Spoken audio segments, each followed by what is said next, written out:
E aí, pessoal, nesse vídeo nós vamos falar sobre o direito internacional do trabalho. O direito internacional do trabalho surge, basicamente, com a criação da Organização Internacional do Trabalho, conforme já se sabe, ela foi criada em 1919, especificamente na parte 13 do Tratado de Versalhes. Lembrando, o Tratado de Versalhes foi um tratado que foi firmado para pôr fim à Primeira Guerra Mundial. Posteriormente, a OIT ela passou a fazer parte da Organização das Nações Unidas como uma de suas agências. Lembrando, é claro, que a sigla OIT é uma sigla em português. Né? Na verdade, nas línguas oficiais, vamos ter Organisation Internationale du Travail, francês, e ILO, International Labour Organization, do inglês. Tá? São as duas línguas oficiais da OIT. E ela passou a ser incorporada à Organização das Nações Unidas. Mas não custa relembrar que ela é anterior. Ela já existia em conjunto com a Liga das Nações desde 1919. E as regras que emanam da OIT, as convenções e os tratados internacionais que emanam da OIT, elas têm um caráter de normas supralegais. Tá? É interessante que a Constituição Federal ela permitiu que, se fossem aprovadas as convenções internacionais que tratem de direitos humanos com um quórum específico, elas passariam a ter um caráter de emenda constitucional. Se elas fossem aprovadas sem o cumprimento desse quórum, elas teriam caráter supralegal, ou seja, estariam hierarquicamente superior às leis, mas inferior à Constituição Federal. É importante a gente relembrar também que não tivemos nenhuma convenção da OIT ratificada após a alteração constitucional que trouxe essa novidade. É importante a gente lembrar também que a OIT ela traz um repositório de regras de direitos humanos. Por isso que todas as convenções da OIT têm caráter supralegal. Tá? Porque mesmo tendo sido aprovadas num processo de ratificação anterior à emenda constitucional, elas foram alçadas ao caráter de normas supralegais, ou seja, elas estão privilegiadas no ordenamento jurídico brasileiro. Tá? E lembremos também que toda norma internacional, para entrar em vigor num país, ela precisa passar por um processo de ratificação. Esse processo ele varia de país para país. Aqui no Brasil, ele é uma votação que ocorre no Congresso Nacional, na Câmara e no Senado. Uma vez aprovado na Câmara e no Senado, é considerado ratificada a Convenção Internacional, é editado um decreto legislativo e aí ela passa a ter vigência no direito interno. Tradicionalmente, há também um decreto do Executivo, mas ele torna-se desnecessário, porque, na realidade, essa aceitação pelo Poder Executivo ocorre no momento da assinatura da Convenção, que é anterior ao processo de ratificação. Uma vez ratificada a Convenção, ela é encaminhada, o instrumento de ratificação é encaminhado à Secretaria, à Repartição Internacional do Trabalho, que faz o serviço de secretaria da OIT. E aí, como que deve ser interpretado o direito quando há um conflito entre as normas internacionais e as normas internas? Essa resolução, ela é, de certo modo, simples. Porque as normas internacionais de direito do trabalho têm caráter de normas de direitos humanos, E todas elas implicam em direitos mínimos. O que é que eu quero dizer com isso? Se uma convenção internacional prevê um direito que é pior do que o direito nacional, você não aplica a convenção internacional, você aplica o direito interno.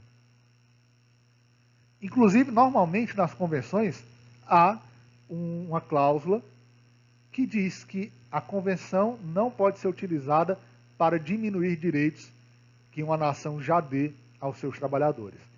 Agora, se a convenção for melhor do que o direito interno, aplica-se a convenção internacional.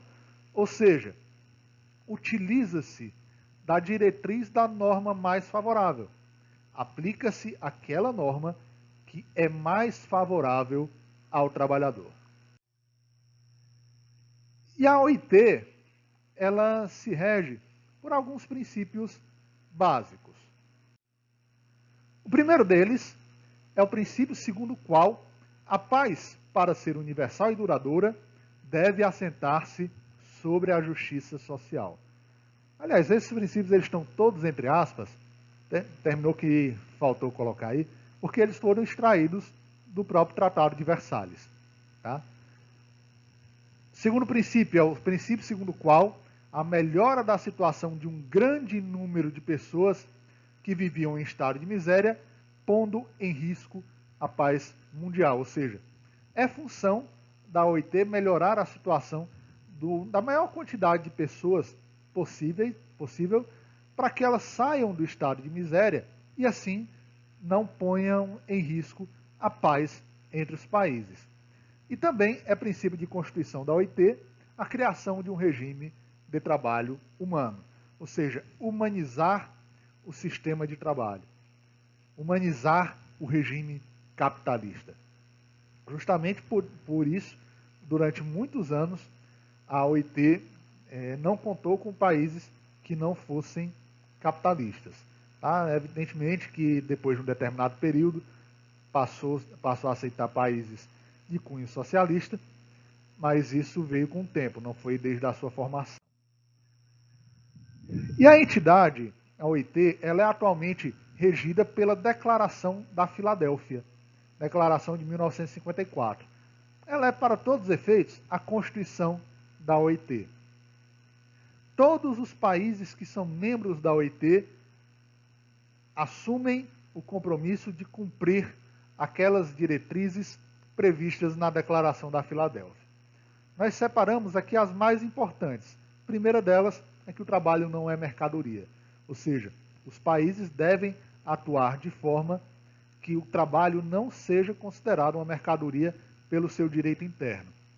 Em outras palavras, não se deve aplicar as regras do direito civil, como uma negociação qualquer, para a negociação da mão de obra. Outra importante diretriz é a liberdade de expressão e de associação é essencial para o progresso constante. Ou seja, os trabalhadores eles devem ter o direito de livremente se expressar, de ter as suas orientações políticas, sem que haja qualquer ingerência do seu empregador. Eles têm que ter o direito de se associar em sindicatos. Por isso, inclusive, que a OIT tem tido um entendimento que mesmo aqueles países que não adotam a Convenção número 87, que trata da liberdade sindical, devem seguir o princípio da liberdade sindical e da liberdade de associação. Ou seja, deve-se permitir que os trabalhadores se associem livremente e dirijam de forma livre para meios lícitos as suas associações e sindicatos. A pobreza, em qualquer lugar, constitui um perigo para a prosperidade de todos. Ou seja, é uma diretriz da OIT e deve ser uma diretriz dos países que são membros, entre eles o Brasil, a erradicação da pobreza.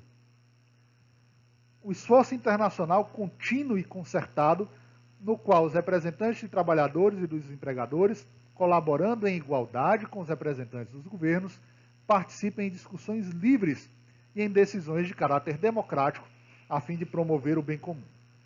Gente, é importante que você saiba que a OIT ela foi formada de forma tripartite, com representações dos empregadores, representações dos empregados e dos estados, na proporção de 2-1-1. 2 representantes de Estado, um representante dos empregadores, outro representante dos empregados, todos esses independentes entre si.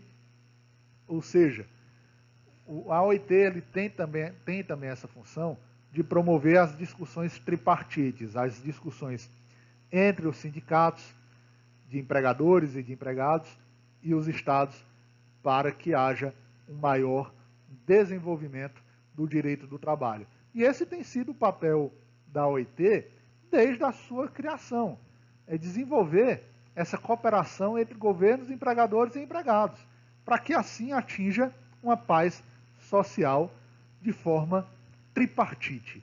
E até hoje, a OIT se dirige dessa forma, com discussões tripartites, para que assim atinjam soluções para problemas comuns.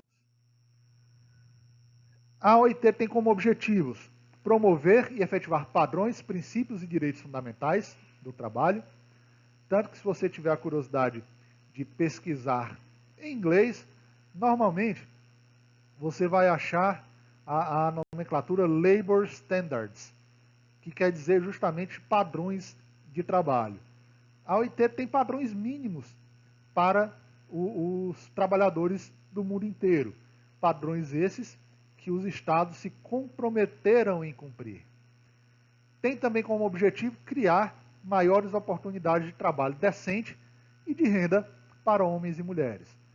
A OIT tem diversos estudos sobre o trabalho decente, tem convenção sobre o trabalho decente também, sobre o trabalho da mulher, para que assim se crie a oportunidade das pessoas saírem da pobreza e que elas tenham efetivamente igualdade de oportunidades. Efetivar a proteção social para todos, porque o direito do trabalho ele se internacionaliza justamente na intenção de que não haja o chamado dumping social. O que é o dumping social? Um país diminuir os direitos dos seus trabalhadores para que empresas que estão em países que têm mais direitos migrem para esses outros. Então, quando você cria um padrão mínimo internacional, as empresas sabem que para qualquer lugar do mundo que elas forem, elas terão algumas regras mínimas que elas devem seguir. Por isso que se efetiva uma proteção social para todo mundo, como um objetivo da OIT. Ela também tem como objetivo fortalecer o tripartismo e o diálogo social. Isso vem da própria origem da OIT. Lembre-se que a OIT foi criada através de reuniões que houveram entre sindicalistas e que posteriormente envolveram os estados para ser colocada no Tratado de Versalhes. Inclusive, a comissão que redigiu a parte 13 do Tratado de Versalhes, que foi a Constituição original da OIT, era presidida por um sindicalista, Samuel Gompers, que foi presidente de um grande sindicato americano, Sindicato de Trabalhadores. Então, justamente por conta dessa tradição, é função da OIT fortalecer o diálogo entre os atores sociais, entre os empregadores e empregados e os próprios estados.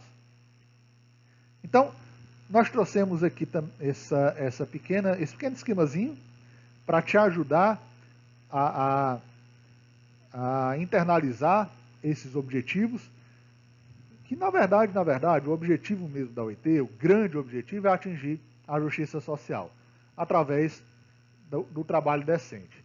E ela busca atingir esse objetivo através da sua função normativa, ou seja, de criar convenções internacionais do trabalho para serem posteriormente ratificadas pelos estados, e da cooperação técnica, porque a OIT fornece o serviço de ajudar os estados a compreenderem as convenções internacionais e cumpri-las através da sua legislação interna. Tá? É função específica da repartição internacional do trabalho essa cooperação técnica para os estados e, com isso, atingir o trabalho decente e, portanto, a justiça social.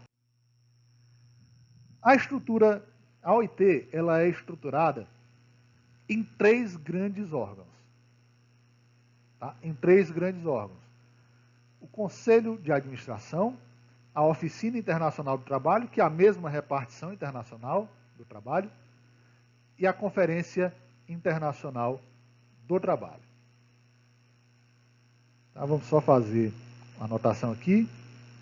É a mesma repartição internacional do trabalho. Tá? Não leve a mal esse meu desenho, péssimo, né? É porque aqui eu não estou usando caneta, né? Estou usando mouse, então fica um pouco ruim. A Conferência Internacional do Trabalho, ela é o equivalente à Assembleia Geral, que a gente conhece da ONU. Tá? Utiliza-se o termo Conferência Internacional do Trabalho por uma tradição. Mas elas têm a mesma função da Assembleia Geral da ONU. Ela tem uma formação tripartite, ou seja, representantes dos estados, representantes dos empregadores e dos empregados, sempre na proporção 2-1-1, 2 representantes de Estado, 1 de empregados e 1 de empregadores. É formada por todos os Estados-membros da OIT. É ela que adota as normas, que edita as convenções internacionais do trabalho. E é ela que, através de seus subórgãos, faz a supervisão internacional das normas. Ela supervisiona a aplicação das normas através do Comitê de Peritos em aplicação das normas da OIT, através da Comissão de Aplicação de Normas da Conferência Internacional do Trabalho e através do Comitê de Liberdade Sindical. Tá? Temos aí também o Conselho de Administração, que é o órgão diretivo da OIT, é o órgão gestor, que é formado por 56 membros, com a composição tripartite, 28 representantes de governo, 14 representantes de empregados e 14 representantes de empregadores. O Conselho de Administração ele tem a função de dirigir a OIT. Já a Oficina Internacional do Trabalho, que é a mesma repartição internacional do trabalho, a depender da doutrina, você vai achar com a nomenclatura ou com outra, ela tem função de secretariado. Tá? Ela vai fazer as convocações do Conselho de Administração, da Conferência, nela que vão estar vinculados os funcionários da OIT, é ela que vai prestar os serviços de assessoria aos Estados. E aí, para melhorar a sua compreensão do tema, nós trouxemos aqui um meme, né? O cidadão diz lá: precisamos de uma ideia para melhorar as condições de trabalho no mundo inteiro. Criar um organismo internacional. Até aí não tem novidade. A gente sabe que existiram e existem diversos organismos internacionais. Isso aí não é novidade. A novidade está aqui, ó. Com representação dos governos, empregadores e empregados. E essa é a grande diferença da OIT, porque ela não é formada apenas pelos estados, que teriam uma visão muito pequena, muito curta do direito do trabalho. Ela é formada pelos estados e pelos atores sociais, os empregadores e os empregados. Ela atualmente conta com 189 convenções aprovadas pela Conferência Internacional do Trabalho e sujeitas à ratificação por qualquer um dos estados. Ela também tem 199 recomendações. Tá?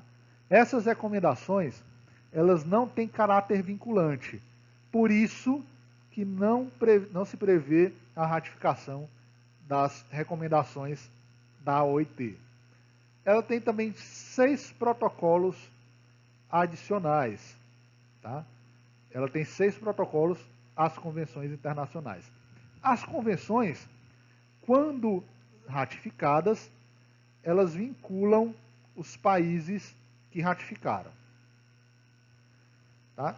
Agora, quando elas não estão ratificadas, quando não foram ratificadas, elas têm uma função de influenciar a prática do direito nacional. Porque elas, não tendo sido ratificadas, elas não têm capacidade de obrigar o Estado, mas elas têm a capacidade de inspirar o legislador a criar normas que as atendam, ainda que não tenham sido ratificadas. Inclusive, o artigo 8º da CLT, ele prevê como fontes do direito, como fonte material, principalmente, as convenções internacionais, sejam elas ratificadas ou não. O que é que eu quero dizer com isso? Se as convenções não forem ratificadas, elas terão o condão de serem fontes materiais do direito, ou seja, inspirarem os legisladores a criarem novas leis, ou mesmo inspirar os juízes na interpretação das leis existentes. Se elas forem ratificadas, elas são fontes formais. Com isso, um juiz, num caso concreto, pode aplicar diretamente a Convenção Internacional. Já as recomendações, elas são um guia para a aplicação das convenções. Elas auxiliam a aplicação das convenções. Elas são matérias que não têm consenso.